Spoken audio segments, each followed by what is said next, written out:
So what is up mga bro, it is me again, Red Moto, and welcome back dito sa aking channel. So for today's video, ang topic na pag-uusapan natin ay ang bali-balita na medyo gumulat sa Raider 150 community. Dahil ipi-phase out na raw or phase out na raw pala ang Suzuki Raider 150 Fi.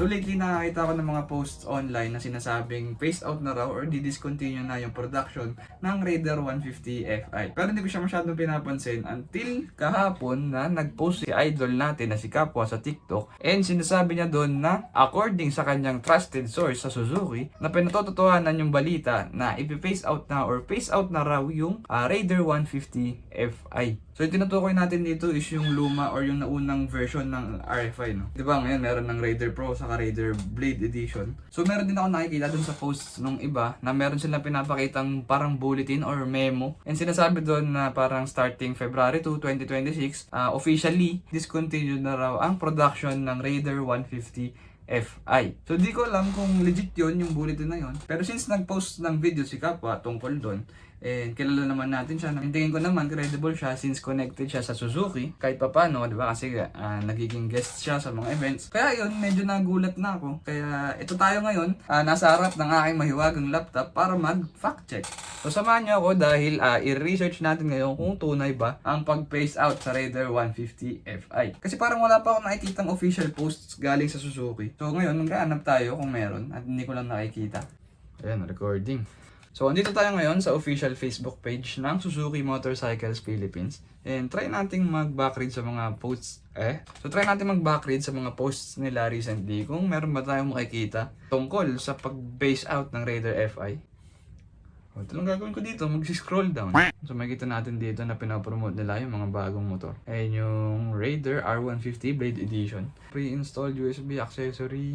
Ito yung bagong access. Suzuki Access. Ito yung Raider Pro. Nandito na tayo sa bandang January 29 and wala pa naman tayong nakikitang post tungkol sa pag-phase out ng Raider 150 Fi. Ang hirap pala mag-backread dito, puro puro mga ganap sa promotion, so baka hindi talaga natin makikita dito. So try natin ngayon mag-check dun sa official website ng Suzuki Philippines.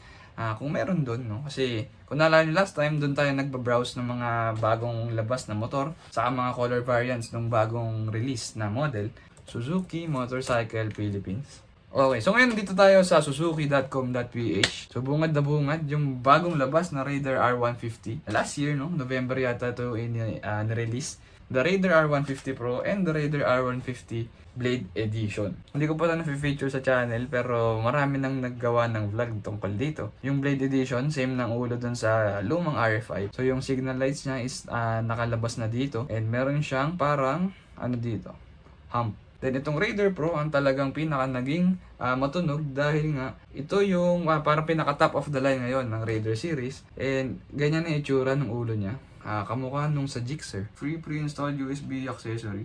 So hindi pala lahat merong USB charger na yata. May nakalagay lang dito na get a free installed USB accessory with every purchase of a brand new Suzuki Raider R150 Blade Edition. Promise available at all Suzuki authorized dealerships, Tria shops, and multi-brand nationwide from December 15 to March 31. So promo lang pala to, no? Yung free pre-installed USB accessory.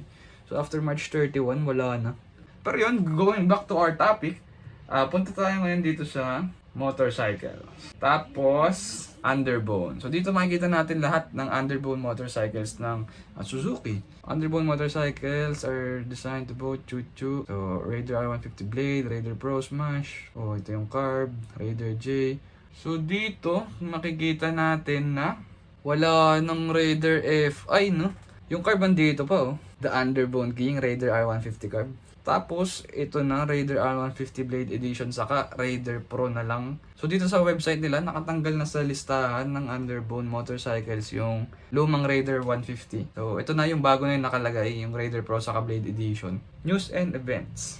Ayos yung loading January 16, Moto Trading Chuchu. Tapos, November 13, the Progressive Edge Suzuki launches the 5th generation. So, November 11 yung release date ng Raider Pro saka Raider Blade. So, dito makikita natin sa poster nito, November 13, 2025. Kasama pa sa poster ng bagong release na version ng Raider 150, yung lumang Raider 150 Fi. Nandito siya sa gilid. So, mukhang wala naman silang announcement dito. Pero wala na siya dun sa listahan ng Underbone Motorcycles. Try natin ngayon mag AI. ChatGPT tayo. It's Raider 150 Fi. Will you phased out already? Tagalog na nga lang. Phased out na nga ba ang Raider 150 Fi? Tagalog no? Dito, hindi phase out o totally discontinued Suzuki. Available pa rin to bilang bagong unit sa mga Suzuki dealers ngayon 2026. Tandaan lang na may bagong Raider R150 na ililabas si Suzuki bilang bagong generation ng Raider lineup. Pero hindi nito pinapalitan ng Raider 150 Fi sa dealers list. Ang sabi ng AI, hindi pa raw.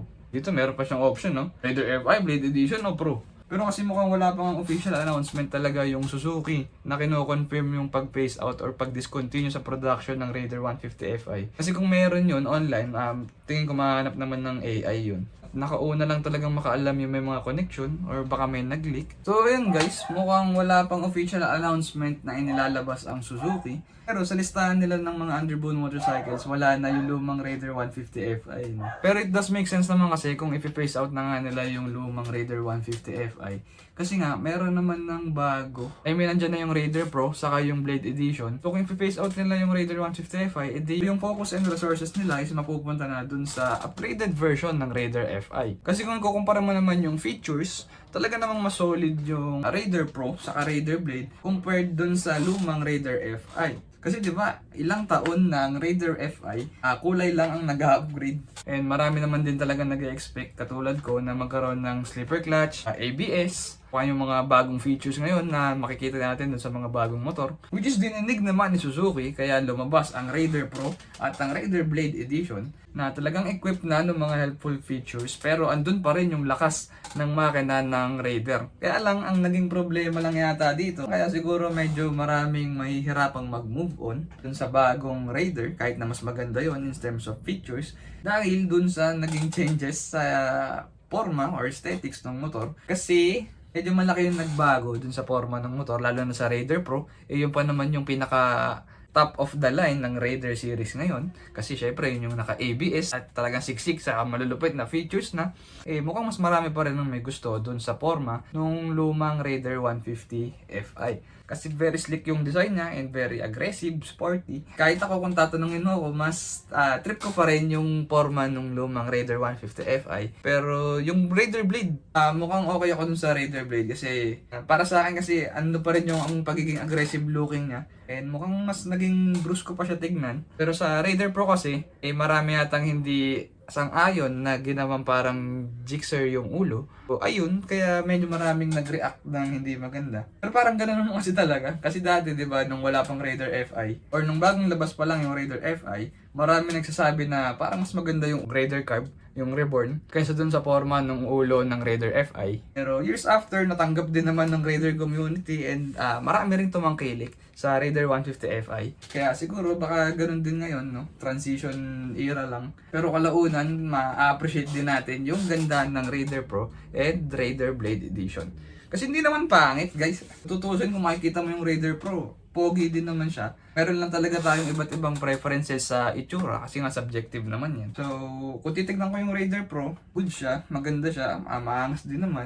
Pero pag ko-compare ko siya sa lumang Raider 150 Fi, doon pa rin ako sa lumang Raider 150 Fi. Hindi ko rin talaga in-expect na i-discontinue nila yung production kasi ang daming may gusto ng Raider 150 Fi, lalo na dito sa Pilipinas. Marami sa atin na yun yung naging dream bike. Tulad sa Raider Carb, kahit na matagal na and maraming tumatangkilik ng Raider 150 Fi, hindi pa rin tinanggal ni Suzuki yung Raider Carb kasi nga, marami pa rin bumibili, di ba? May mga pumipili pa rin ng Raider Carb, kaya hindi tinatanggal ni Suzuki. Kaya ngayon, nakala ko ganun din ang magiging sistema nila sa Raider 150 Fi, na ibebenta pa rin siya alongside dun sa upgraded version, no? Kasi tulad sa Sniper, merong standard version, saka merong RR ba yun? Nakalimutan ko na. Sa PCX ngayon, merong standard, tapos meron ding road sync. So, akala ko sa Raider 150 Fi, magkakaroon din ng standard saka yung upgraded version. Pero mukhang yung Blade Edition na yung magiging standard and yung Raider Pro naman yung parang top of the line. Pero ayun, sa kabilang banda naman kasi kung i-market siya alongside dun sa mga bagong Raider, ang goal yata nila is iangat yung Raider 150 para makapagsabayan dun sa mga bagong motor na may malulupit na features para makapag-focus sila sa pagmamarket ng bagong Raider series. Face out na yung lumang Raider 150 Fi. Saka mas magiging clear na yung lineup ng Raider series. So meron na lang tayong Carb,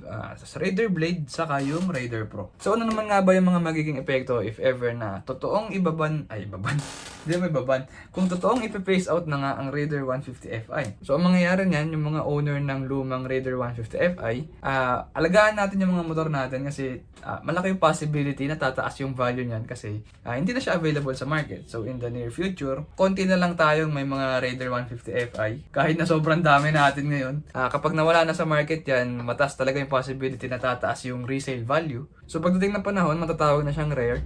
Tapos, isa na siyang tunay na legendary, di ba? Kasi alamat na lang siya. Tapos yung Raider community is papasok na sa new generation. So this is an end of an era. And welcome sa era ng Raider Blade at Pro. Na kung saan ang Raider 150 Fi is hindi na lang basta raw bike o puro performance at speed na lang. Kaya na rin makipagsabayan dun sa mga modern features ng mga bagong motor ngayon, di ba? Tapos, ano pa? Sa pyesa, siguro din naman dadating sa point na mahihirapan tayong kumuha ng pyesa sa lumang Raider 150 Fi. Kasi sa pagkakaalam ko, hindi ako sure sa pagkakaalam ko, almost same pa rin naman sila ng mga pyesa dun sa bagong Raider. May mga nag-iba lang or nagbago dun sa mga in-upgrade. Pero tingin ko, hindi naman dadating sa point na problema tayo sa parts ng Raider 150 Fi. Marami na lumabas na aftermarket parts na pwedeng isalpak sa mga luma nating Raider 150 Fi. Kaya tingin ko naman hindi natin magiging problema yung pagiging reliable ng Raider 150 Fi na luma. So yung mga may gusto ng lumang version ng Raider 150 Fi, hindi na tayo makakakuha ng brand new. Pero siguro meron pa yata sa mga kasa ngayon, yung mga tira, baka paubos. So kung sa inyo, magmadali na kayo kung totoong phase out na nga yan. Kung yung lumang version talaga yung gusto nyo. Kasi kapag naubos na yan, hindi na tayo makakuha ng brand new. Tapos, ayun nga, tataas yung resale value ng Raider 150 Fi. So ibibili natin second hand is mas mataas na ngayon yung presyo. So ayun lang naman guys, hindi pa naman siya 100% confirmed as of now, February 8, 2026. Pero mukhang mataas ang chance na ganun na. Mukhang credible naman yung mga sources. Pero malay nyo, di ba? Kaya hindi pa nag-a-announce si Suzuki kasi may chance pa na magbago yung isip nila. Pero if ever na ganun na, dadating din naman yung time na i-accept ng lahat na ito na yung bagong itsura ng Raider 150. Pero ang na-expect ko sana dati magiging upgrade is magkakaroon ng ABS saka yung mga features na yun. Pero hindi babaguhin yung itsura. Kasi parang nasa DNA na ng Raider yung sleek design Pero ayun, after all, goods naman. Solid pa rin naman talaga yung naging upgrade dun sa Raider 150 series. At abangan na lang natin kung magiging ganun talaga at kung kailan mag-a-announce si Suzuki o baka yun na talaga yun. So I think that is it for this video. Comment your thoughts below and babasahin natin lahat yan. Muli, this is Red Moto. Thank you all for watching mga bro. Ride safe sa inyong lahat. God bless and bye bye.